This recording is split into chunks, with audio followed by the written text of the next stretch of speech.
I was working at a warehouse when my wife was diagnosed. You're working 10 hours at a warehouse. You're discouraged from interacting with other people, and it's a very lonely living. These warehouses are massive. I was moving throughout the whole warehouse. I was working at a warehouse. It's like my wife was diagnosed. I wouldn't see anybody down the aisles. You're working 10 hours at a warehouse. You know, that was kind of the, you're discouraged from interacting with other people. I was working there and I was like crying. And it's a very lonely living. I'm walking through these aisles like crying. These warehouses are massive. What the future looks like. I'm very uncertain. I was working at a warehouse. It's like my wife was diagnosed. I wouldn't see anybody down the aisle. We have to put a stop to this at some point. There's two different types of oleander. That one, there's a bushel. They grow into like a tree. Oh, yeah. Here, let me get this edge. I want to pull some of this dirt over here. I grew out of asthma around 15. Is that? I kind of hit the ground running as a teenager. Once I kind of like understood that I got my lungs. Yeah, so anyway. I have a hard time accepting that my dad he's going through the same thing that I experienced. He thought that they were going to probably grow that way. His doctor actually told him that like the environment that we're in is actually actively contributing to the decline in his ability to breathe. Well, I moved here in 1970. In 1970, San Bernardino was still regular community. I've seen it now. We're here in 21, and we got trillions of trucks taking over our streets, tearing up our roads. Little by little, before you know, if your eyes are closed, and next thing you know, wow, look at that big warehouse. Why are they building right here, not even 2 miles away? They have a monster warehouse. And that's where people live. They ain't gonna go any higher. That's good.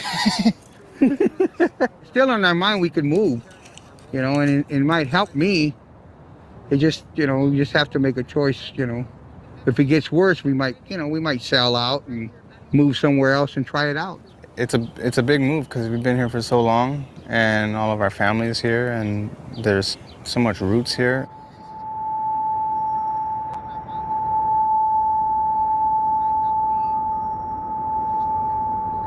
We believe the only way we're going to get out of this air quality crisis is if we shift to zero emissions, particularly in the freight industry, as soon as possible.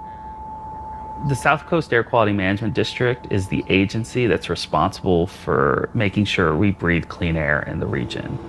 And so for years, we have been pushing that agency to adopt what's called an indirect source rule, or a rule to require warehouses to implement clean technologies to clean up their operations.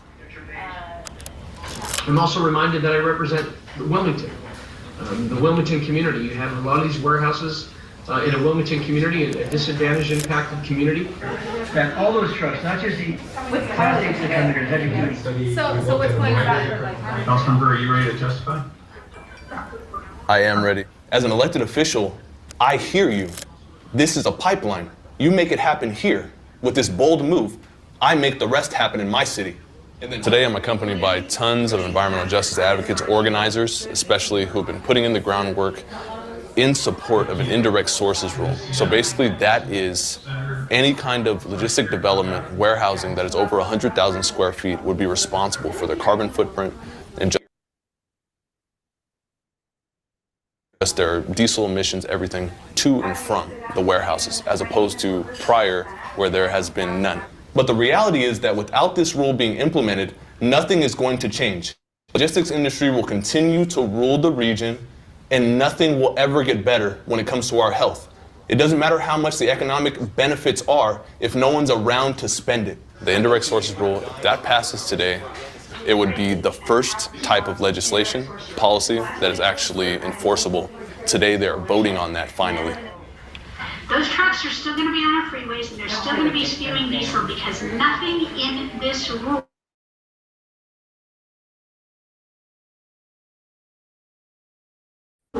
rid of diesel trucks. They'll be replaced here by other warehouses. I don't think she understands what the indirect source rule means because she's, oh my gosh. That's why I'll be voting against it. I appreciate my colleagues. Okay, so she retired. She used to be the YLAC chair. We just have to connect the dots and let's start to dig into the employment practices. Let's start to talk about the wages. Let's start to talk about the temporary employment. Let's start to explore what's really happening in our city and the narrative versus the truth. But just the attempts to get logistics to be responsible for their footprint and what they do to our communities, 6+ years. With that, would the clerk please call the roll? Here we go. Supervisor Fuel. Aye. Yeah. Mayor Pro Tem McCallum. No. Oh, Vanessa Delgado said yes.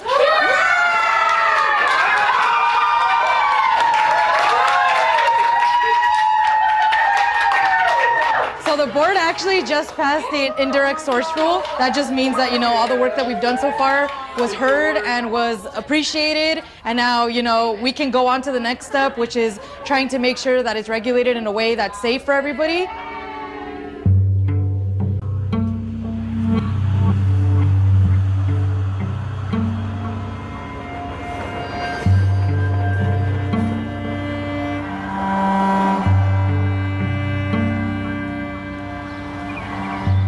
This is where, I built my life pretty much. And I feel like this is why I fight so hard for my community, because this is my home.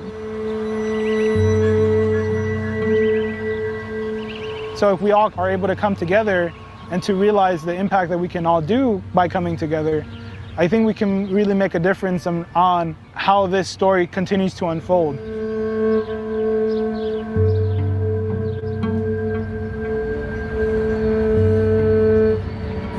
Regulators are slowly stepping up and saying the community is important. The economy, industry, manufacturing, that is important to us, but so is the health and vitality of our community. Health, for too many years, was not even at the table in these discussions, and now it is.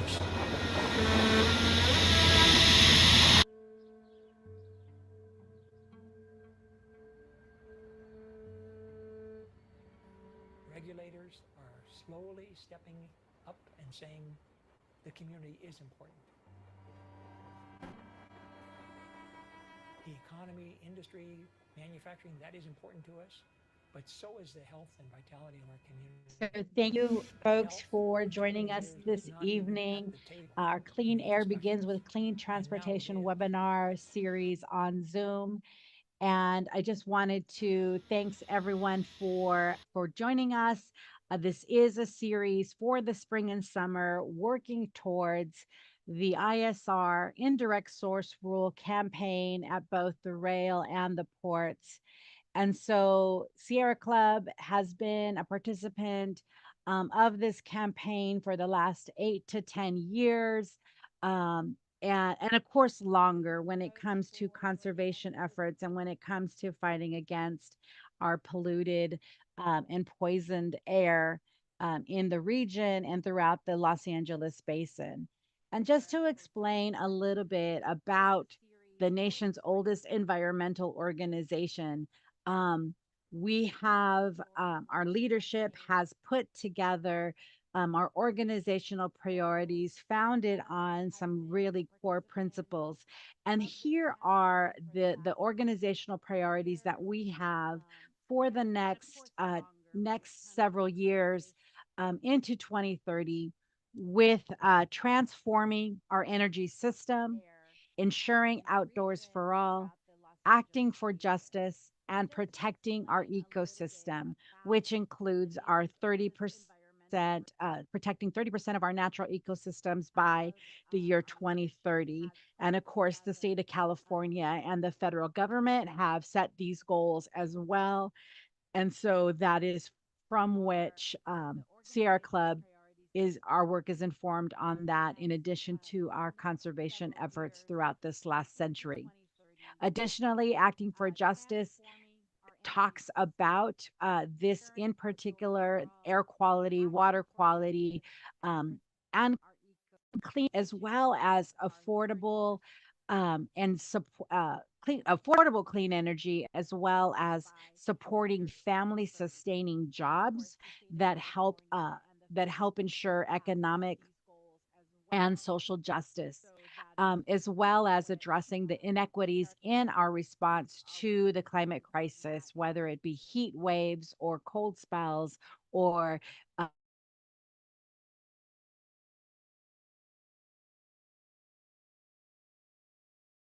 rolling blackouts for energy, to be left behind are definitely not left behind, and that we transition to a clean energy economy that ensures affordability to folks, um, access to folks, so that again, um, there isn't disproportionate suffering as there has been in so many of our communities. And so, going back to our webinar series, that is part of why we got this started. Um, and part of what the Clean Transportation for All campaign across the country is working towards. And here locally, it is about ending deadly transportation pollution and addressing the climate crisis. So, for us, as it was said in the video, zero emission solutions for medium and heavy duty trucks and buses, as well as equipment at warehouses, rail yards, and ports. And of course, additionally, switching to a sustainable ecosystem and regenerative land use for active mobility options like a robust public transportation, which might include regional rail and transit to trails, ensuring outdoors for all. And so that is what brings us here tonight, and a few quick pieces, and we will put this in the video description on YouTube as well as in our chat, the links to some of these links that we're sharing tonight, and like additionally the AQMD calendar, so you can uh, folks can click on this link and then subscribe to the calendar, and you can see transportation events that are related. So, like for June, we have a ton of info, including some specific like rail days, um, and so yeah, so you can subscribe to that and you don't miss out. We'll be framing a lot of our work based on this, like including in September, a week without a car, week without a vehicle, and day a week of action. So yeah, so stay tuned with that. We also subscribe to our CARB and AQMD calendar, and you can and keep that updated on all relevant hearings, workshops, and meetings. And so there's another possibility to subscribe to that. Folks are welcome, and we'll explain who CARB are and who South Coast AQMD are throughout the presentation tonight. But those are ways that you can plug in. And so now let's go back to our Transportation for All campaign, clean transportation for all.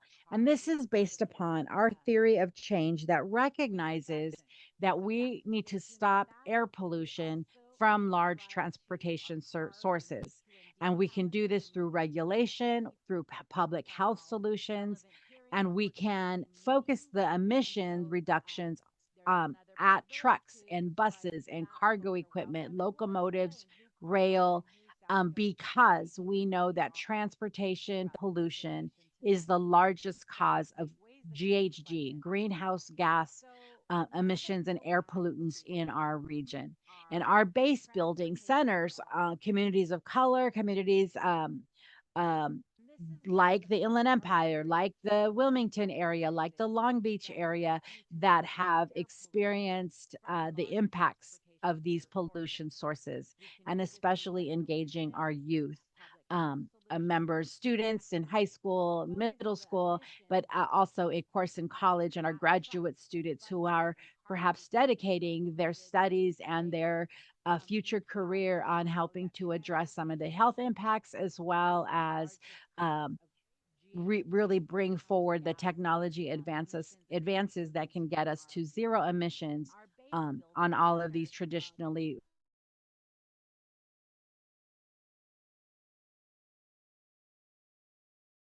very our region in particular, the Los Angeles basin, Southern California, has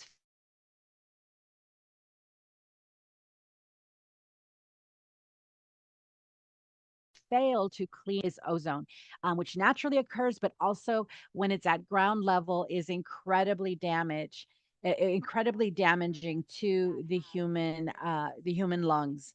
And so with the rising temperatures, 7 of the 8 past years have been the warmest on record, and some of the warmest years coincided with some of the driest years leading up to like exacerbated drought conditions. And so we've had monumentally bad number of air quality days, which gives us the smoggy skies as well as the damage in our respiratory system, which creates illnesses like asthma, cardiovascular disease, and we'll talk about this in just right next slide. The American Lung Association equates ozone pollution, breathing that in, as a sunburn on our lungs. And of course, the San Bernardino, Riverside, Los Angeles basin are the counties with the highest ozone pollution in the entire country, with almost half of the year in San Bernardino County, over 175 days, where we are experiencing incredible federal ozone, that days that exceed the federal ozone standard.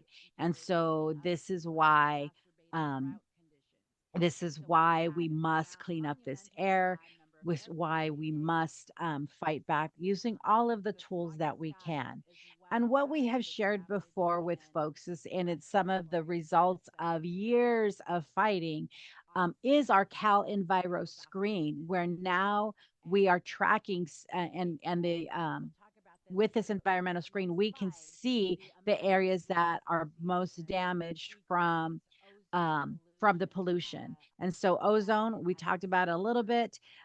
Again, the main sources of ozone are from trucks, cars, planes, trains, factories, farms, construction, even dry cleaners, and then mixed with the other pollutants and the heat, it tends to stay heavy within our breathing area, irritating our lungs, causing inflammation, making chronic illnesses worse, even at very low levels of exposure. Ozone levels are highest in the afternoon and on hot days. And of course, making sure that during the times of days where it is most severe, that folks protect themselves, especially if you're outdoors or you work and play outdoors, to protect yourself. This Calenviro screen was part of really some hard fought efforts to really demonstrate that, this is not an imaginary a villain. This is a real impact that communities are facing. And so it covers a number of pollutants, including the next one, particulate matter, PM 2.5. It's a small airborne particle pollution. It's less than 2.5 micrometers, which is less than the thickness of a human hair. Um, and it includes a mixture of organic chemicals, dust, soot, and even metals. But these particles come from cars and trucks, factories, wood burning, and other activities. And they also travel deep into the lungs because they're so small. And can go anywhere that blood goes, which is every organ. And so it can cause real serious health problems, including heart and lung disease. And of course, children, elderly, people suffering from heart or lung disease, asthma, or chronic illnesses are most sensitive to the effects. And again, we can see that starting from the port area and then going inland, our community here in the Inland Empire region, but in this entire basin, is impacted by PM 2.5. And then the next one is just the next pollutant is just diesel particulate matter. So this comes straight from the trucks and the buses and the trains and the ships, that other equipment that have diesel engines, and it contains a mixture of gases as well as solid particles.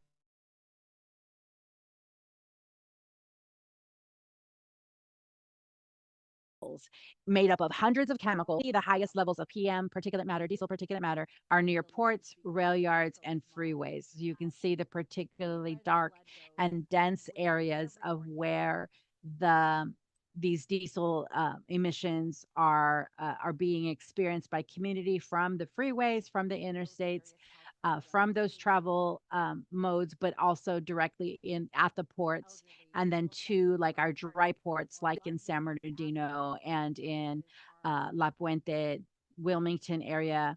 Like we can see all of those really heavily impacted area. And again, children and the elderly are most susceptible.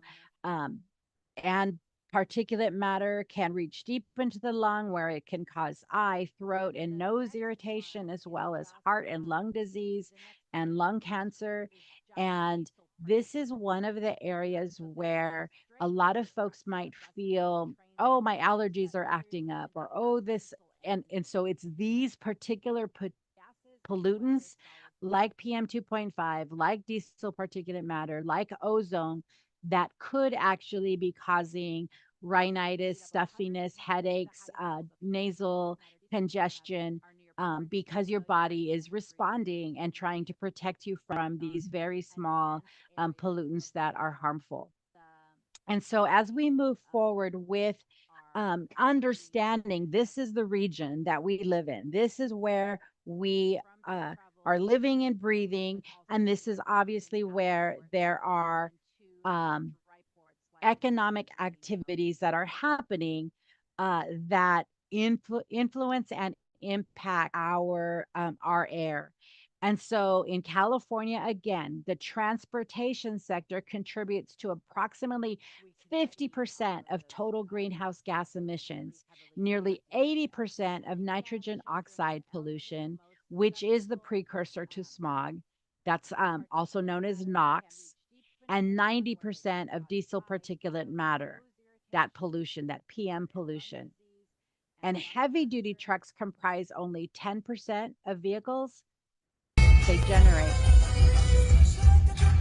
more than 25% of global warming emissions. And this was just a picture of a truck that didn't even have a load, but about every 30 seconds would emit this huge plume of black soot out into the air. And so while transportation includes consumer vehicles, what we're really focusing on is those heavy duty trucks, those heavy duty equipment, that heavy duty equipment that contributes to more than 25% of our global warming emissions, 45% of the NOx emissions, and nearly 60% of the direct particulate matter pollution, which again is so harmful to community members and to our health.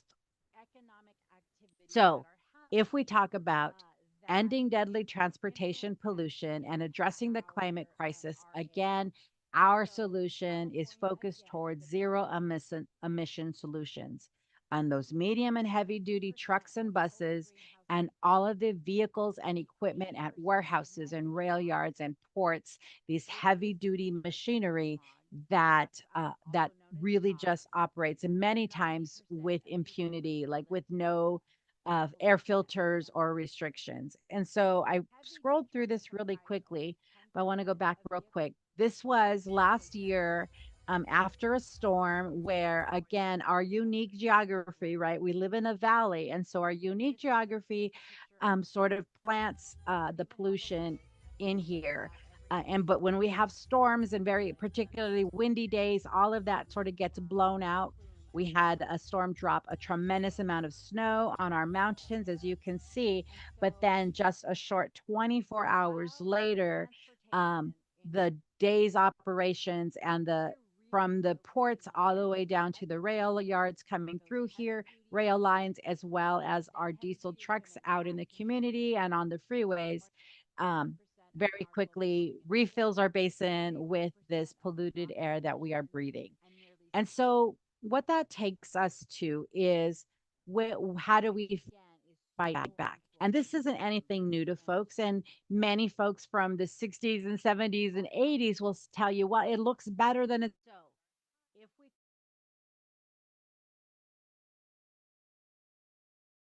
it's ever before. We could never even. But that doesn't mean that we can't keep fighting for better, especially as we know and are learning that this um, really small pollution is entering our bloodstream and hitting into our neurological systems and hitting into our cardiovascular systems, and so just causing extreme damage that we are going to be paying for the long time. So that is why we have to fight for clean air solutions. And for Sierra Club and our Clean Transportation for All campaign, it means working in coalitions with other groups and organizations, including local ones like the San Bernardino Airport Communities Coalition, as well as the Impact Project, which has folks from the East Yards area and Long Beach community, as well as folks from the Wilmington area. And so it is in these clean air coalitions that we have been able to um, get the political pressure to move forward. Some of the goals are that, the LA Metro, so our Los Angeles Electric Truck and Bus Coalition, which does consist of some labor folks as well as Jobs to Move America, as well as IBEW, as well as Earth Justice and Sierra Club, you know, uh, really asking LA Metro to move to 100% zero emission buses by, a deadline, as well as LA School District moving their school bus fleet to 100% electric, and as well as looking at the different refuse um, municipalities throughout the region, like in Long Beach or Pasadena, and as well as that, what can we do out here in the Inland Empire as well to make sure that those refuse trucks that are out collecting garbage every week and driving through our community are as clean as they can be, as they should be, and then also working at the ports of LA and Long Beach to help clean up their air. So tons of work, and it doesn't happen um, on its own, because it's an example of where community has to rise up and has to fight back. And so this is where these groups and coalitions have um, taken their call to action and really moved folks into working together and making sure that um, we don't give up. We don't stop the fight, and we keep on going.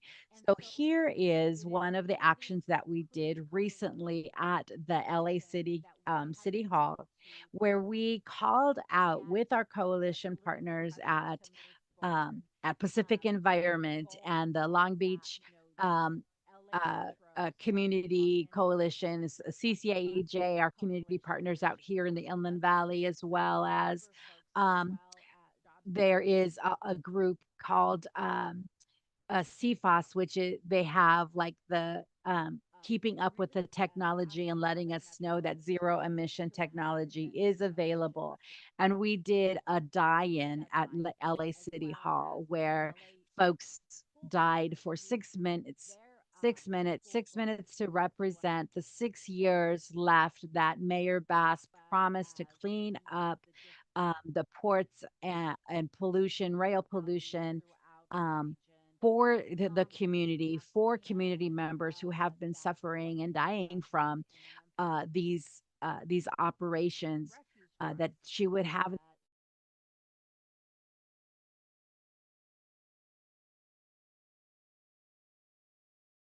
them cleaned up, let us know that she was on the community side.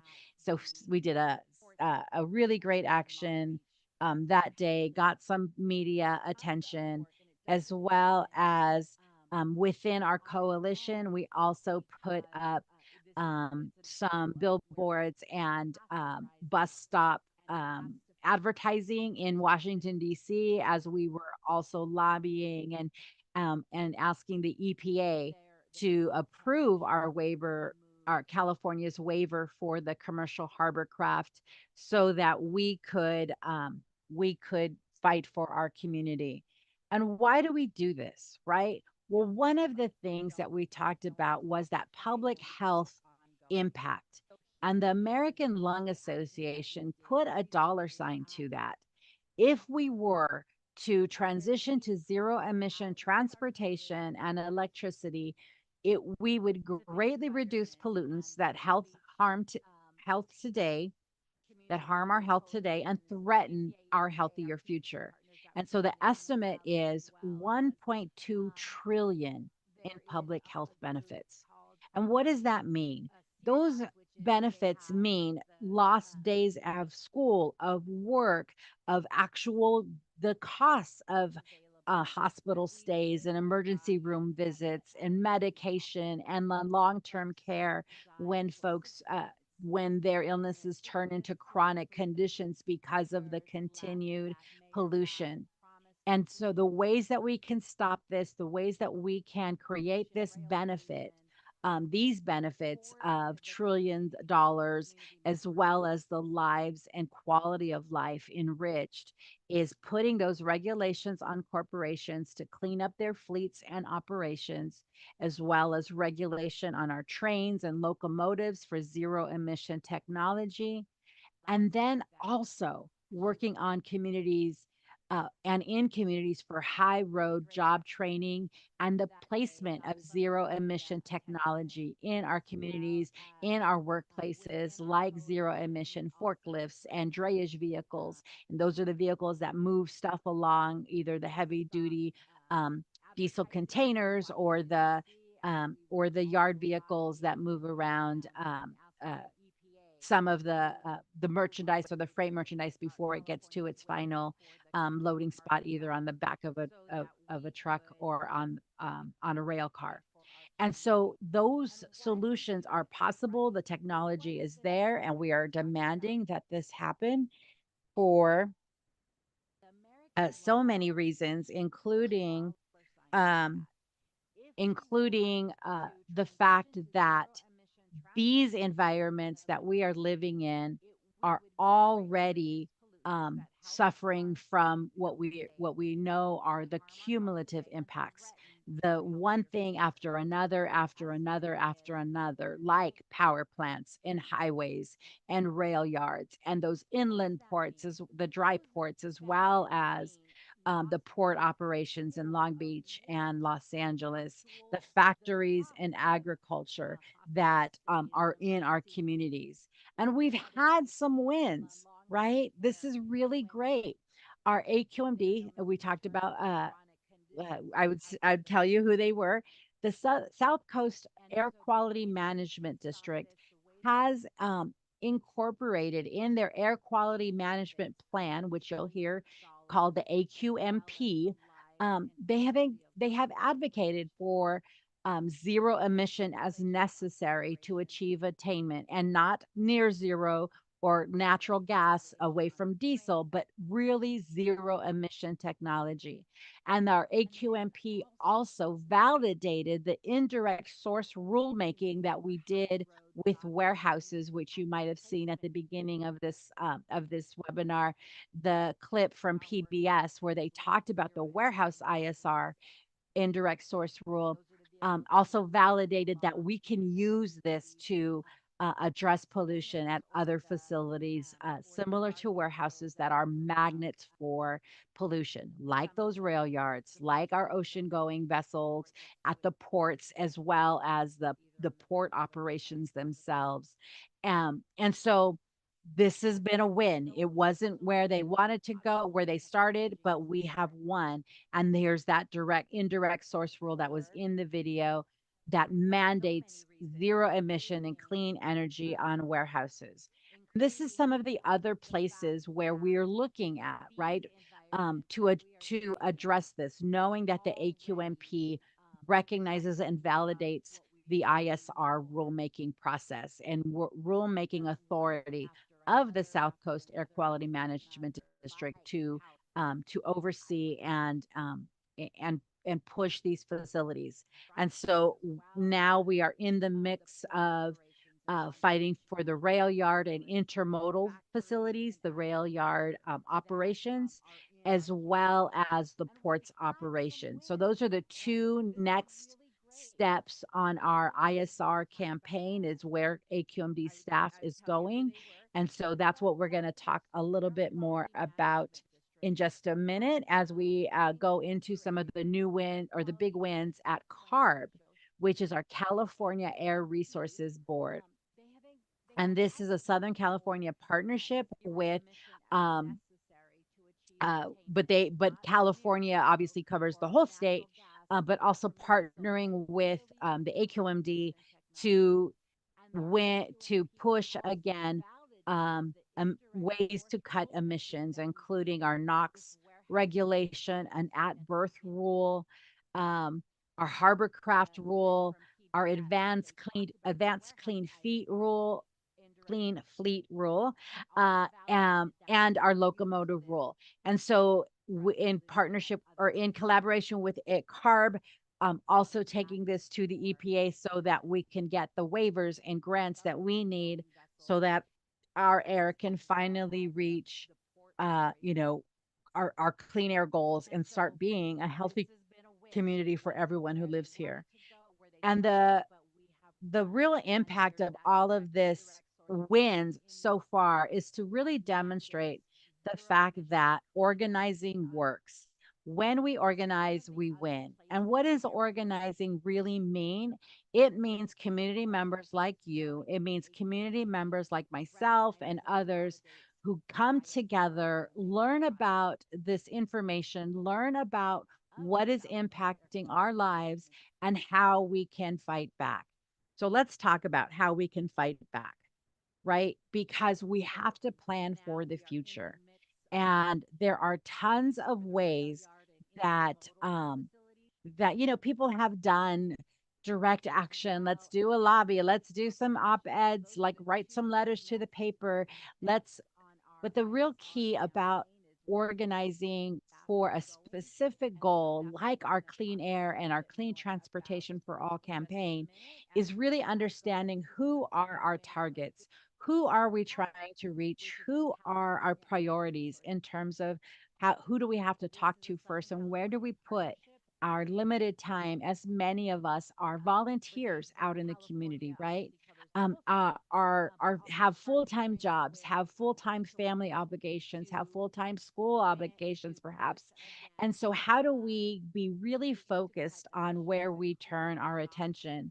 And so even deeper about the South Coast Air Quality Management District. It's the regulatory agency responsible for improving air quality for large areas of Los Angeles, Orange, Riverside, and San Bernardino counties, and including the Coachella Valley. It's both a research and regulatory agency. They're the lead agency for public health improvement on air quality, and we're targeting them for that transportation electrification. Our air basin has about 17 million people, which represents almost half the population of the entire state of California. And there are over 28,000 businesses operating under the South Coast AQMD, which they permit, which means that they oversee and permit because their operations impact air. And so there's some estimates here. We have over 6,000 warehouses, 2 ports, 25 rail yards, 10 airports, and there is a 13 board member that approve the laws that the AQMD staff bring forward and that community also are participating in. And of course, business interests perhaps fighting against. And so, the AQMD meetings are super exciting and fun. It's where very dry rulemaking happens. But it's a crowd. They always show up. I'm just kidding. That's a B-52's concert. So yeah, a lot of times our AQMD meetings are incredibly empty. The chamber is very, a couple of folks at the dais, some of them calling in, and then staff members and maybe a few handful of community members. But the truth is, while it is not super exciting, uh, they are responsible for the air that 17 million breathers across the region um, are facing. And so we know that we've seen a rapid growth of pollution from logistics, which means then the heavy duty transportation not only harms our public health, but the climate as well. And we have to sort of rally against the lackluster participation at the AQMD, understanding that they play an important role. And so um, the success of the warehouse ISR, as well as the pressure, community pressure on AQMD staff and board to move forward on the rail and ports ISR, is about community participation. So we've talked about the ISR, the indirect source rule, but what does it really mean? And it means that these rules can help reduce the harmful pollutants like the NOx, the nitrogen oxides, the particulate matter, from the operations that are typically magnets for the pollution, right? So ports, trucks are coming in and out, rail cars are coming in and out, leaving locomotives leaving from the ports directly. So they're a magnet for vehicles and operations that traditionally are very polluting. Same thing as warehouses. Same, especially airports as well, right? They have moved the cargo moving equipment as well as the equipment that moves the planes, but then planes are flying on diesel, right? On diesel fuel. And so, or some mix of that. And so, very polluting. Rail yards as well. The intermodal rail yards that trans uh, that switch out heavy duty rail cars to moving different tracks and in breaking up the different not only the locomotive engines, but as well as the cargo handling rail cars moving back and forth, going through communities, rail yards are completely, heavy duty industrial and running on older technology that includes diesel generators and locomotive engines that are just really, really heavy duty emissions. And then, of course, also new and redeveloped areas where tons of chemicals and pollution, air pollutants are released that contribute as construction happens, trucks coming in and out, hauling dirt out, hauling dirt in, hauling equipment in and out. So those areas also a huge magnet for disruption and pollution to the surrounding communities. So an indirect source rule says we get to manage that. We get to say how you can give you some guidelines, give industry and business some guidelines on how they can clean up their act. And it goes as part of the puzzle. These other things that we have fought for, including higher truck standards at the EPA, the at birth rules that I mentioned earlier, um, and then our ports and rail ISR.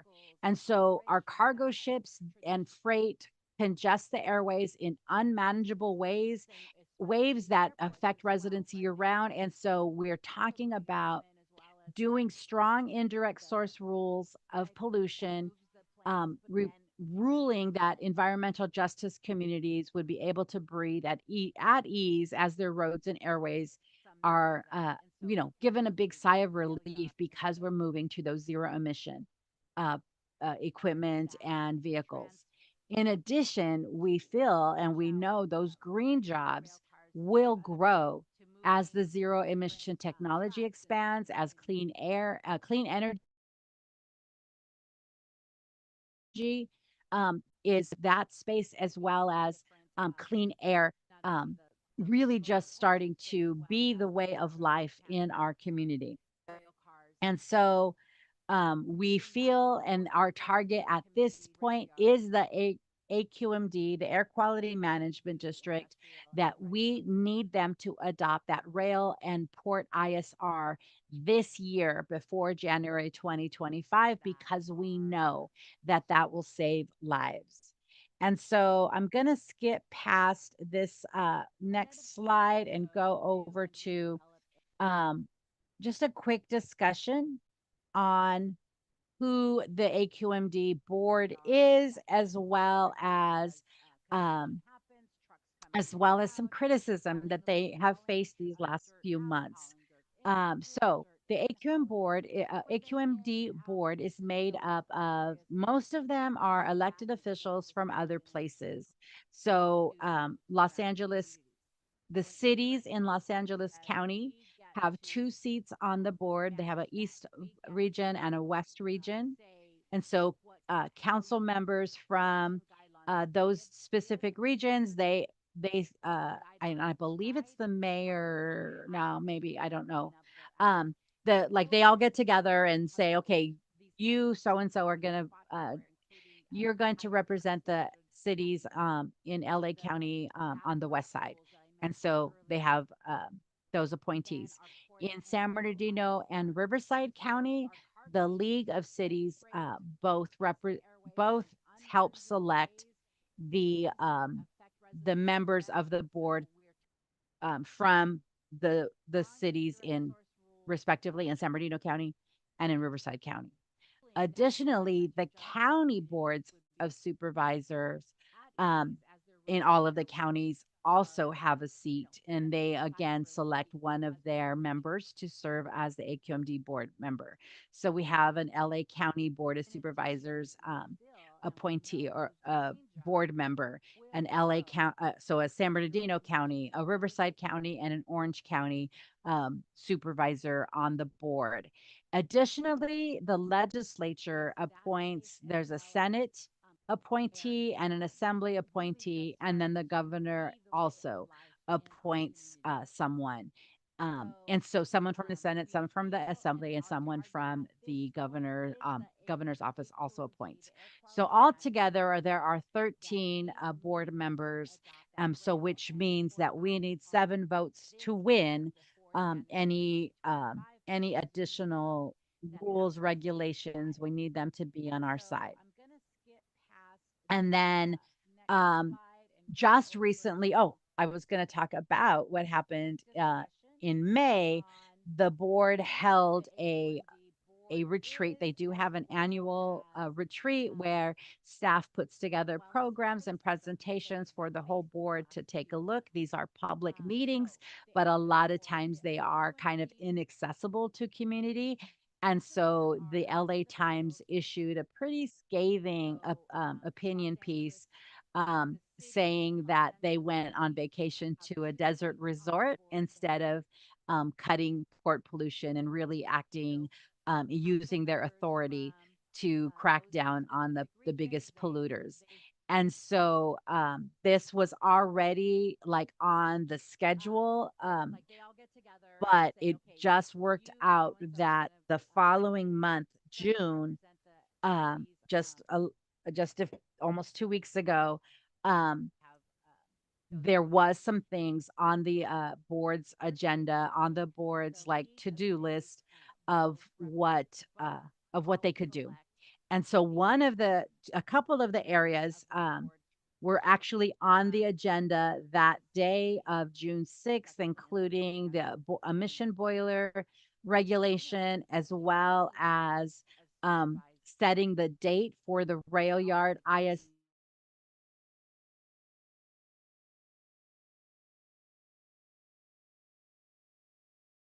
meeting, as well as, and so we had we had momentum on our side from not only the LA Times article and op-ed, but also the fact that we have been meeting with staff and community members and bringing folks together.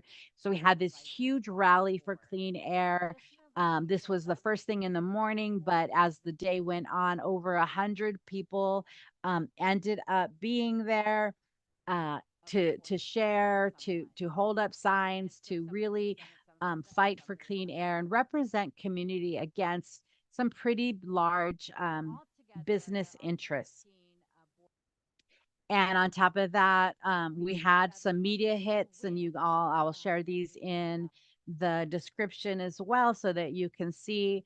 A lot of it does talk about some of um, the large polluters, the boilers, some of those wins, which were huge and which folks had been fighting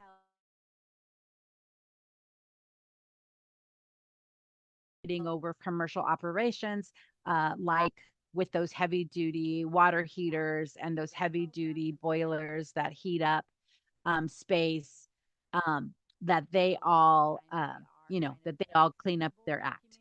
And so it was a very exciting day. It was uh,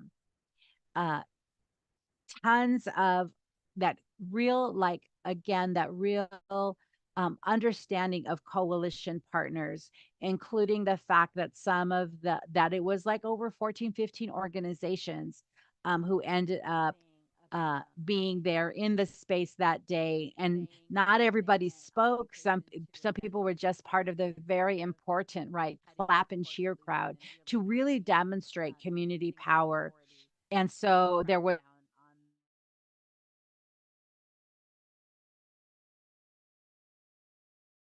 also have a win on the polluter rules and the boiler rule, and then have, without really incident or comment, to have the rail yard ISR, indirect source were put on the rule put on the calendar for August 2nd, put that hearing in place. And so that's what we want to keep going with community involvement.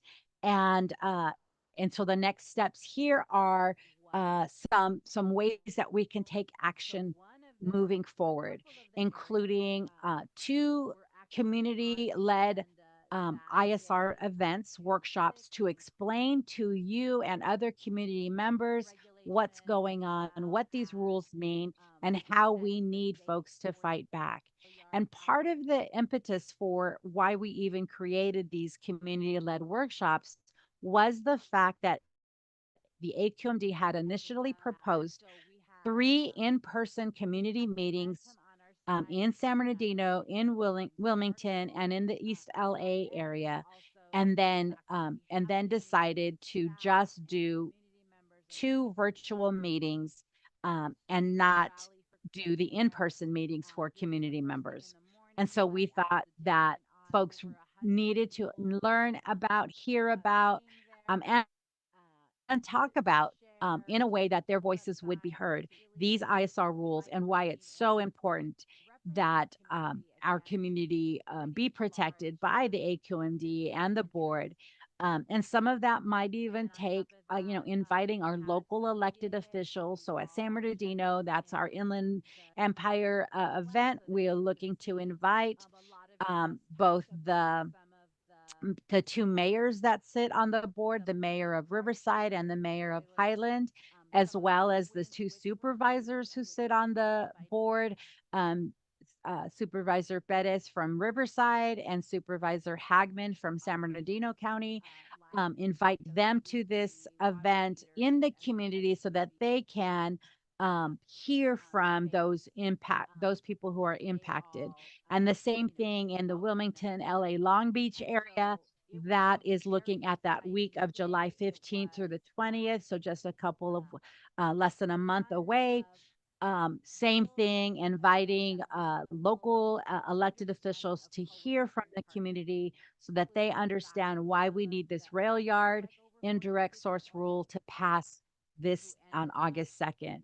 And then we are doing also a youth event with our Girl Scouts, our local San Gorgonio chapter, and we'll see if we take it on the road for some of the other areas of of Los Angeles and Orange County Girl Scouts, but really giving them an opportunity to participate in policy making, talking to elected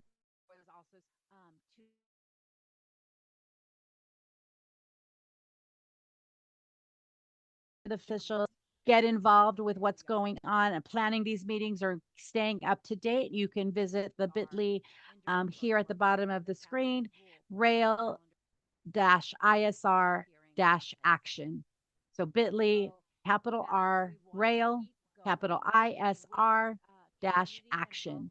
And so, yeah, this is where we're going to, our next steps um, and bringing our voices and action to the AQMD, the Air Quality Management District.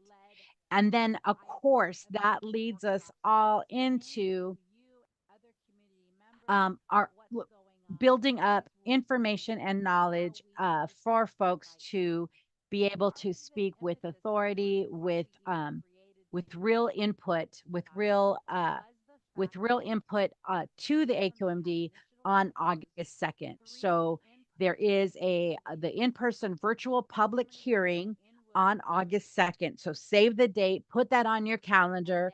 I will also drop the RSVP link into the description as well, so that folks can RSVP so that we know what to expect. If we had 100 people come out for air, clean air in June, talking about really wonky stuff like boilers and polluter fees and putting things on a hearing.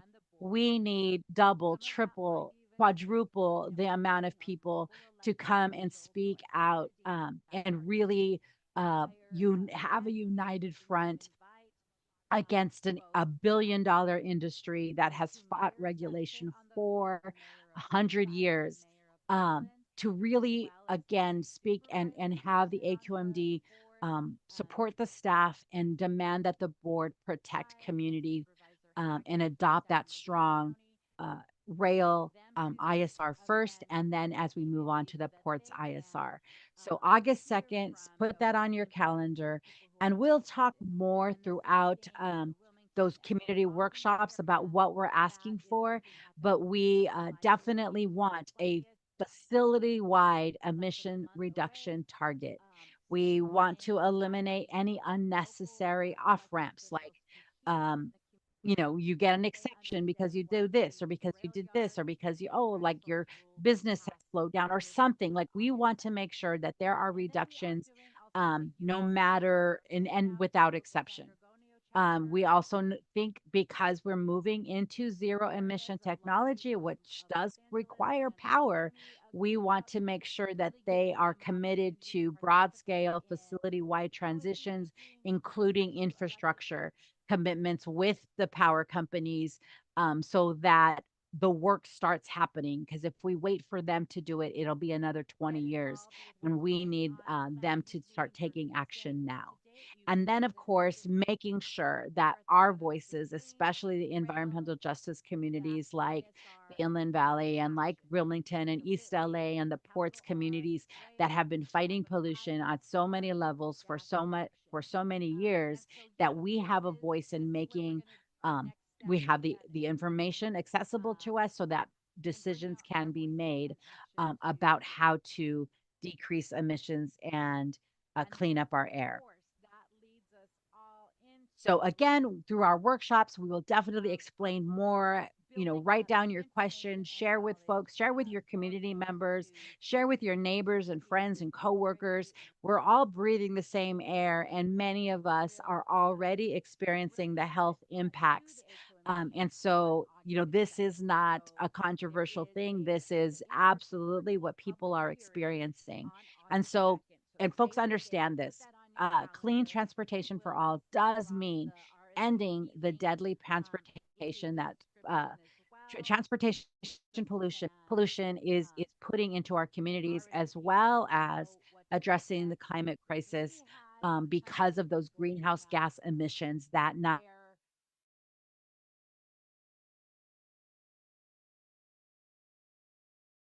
only need to stop, but that we need to like reduce to zero as quickly as possible.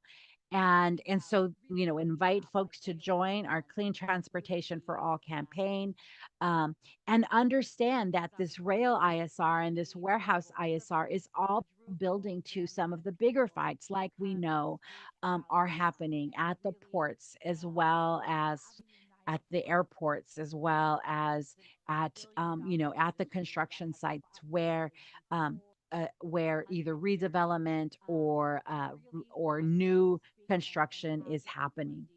And so I just want to sort of let you all know that the Ports ISR is also on the calendar for the end of this year. And so we will be building out towards that. Again, all part of the Clean Transportation for All campaign, working with our coalition partners. So if you're in some of those areas where our coalition members are, please reach out to them.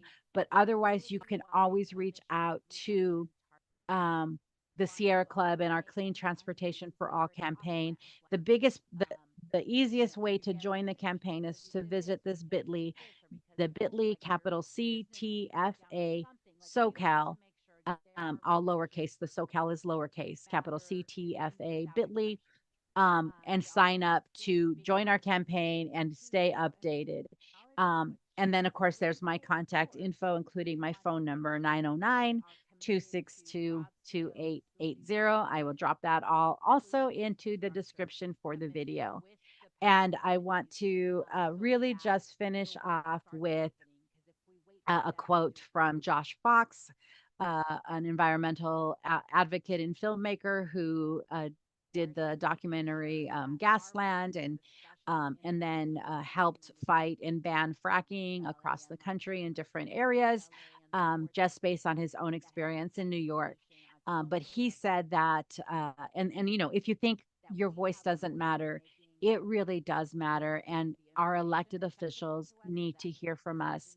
And so, in this election year, we'll leave you with this thought: spend 95% of your time electing climate champions and 5% of your time changing your light bulbs. So we as individuals can do a lot. We can change a lot of light bulbs. We can transition our own vehicles to electric. We can make a commitment to use public transportation or to do as much active transportation as possible. But at the end of the day, we saw much of the pollution is from the actual commercial industrial sector, and we have to fight them and against their pollution, and we have to engage our local elected officials to fight for us as well. And so, if we can elect those climate champions, then we know that our work is 95% taken care of. We won't have to lobby so hard at places like AQMD and CARB. But until then, we have to elect folks that really understand what's at stake, what public health impacts people are facing, and really just be willing to help us all transition to a clean green economy that works for everyone.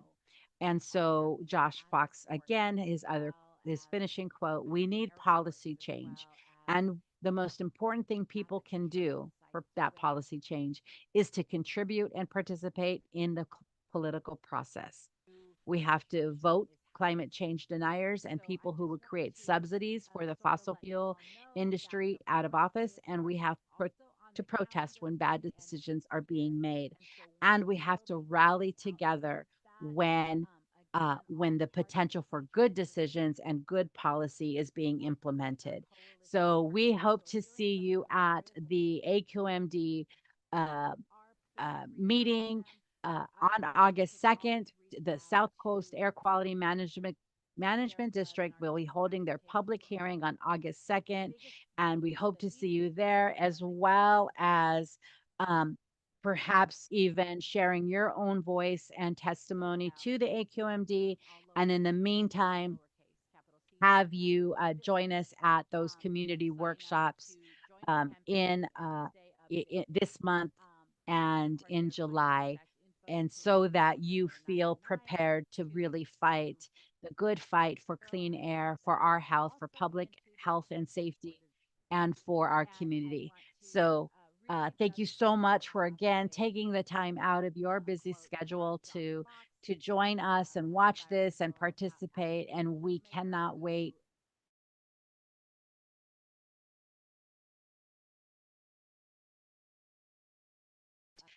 direct, indirect source rule for the rail yards this coming summer. Have a great evening. If you think your voice doesn't matter, it really does matter. And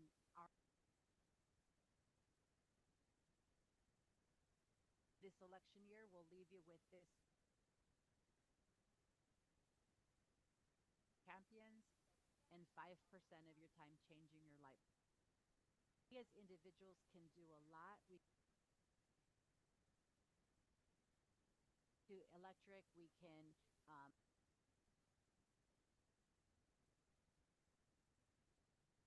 possible, but at the end of the saw, much of the pollution is from actual commercial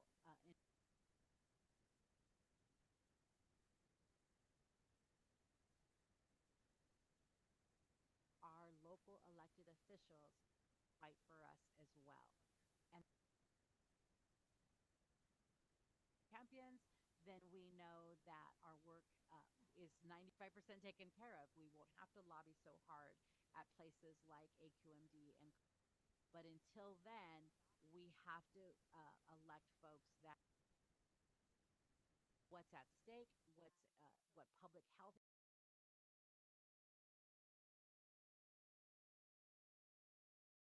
help us all transition to a clean.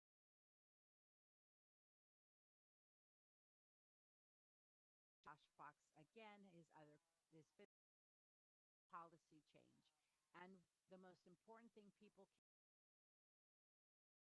is to contribute and participate.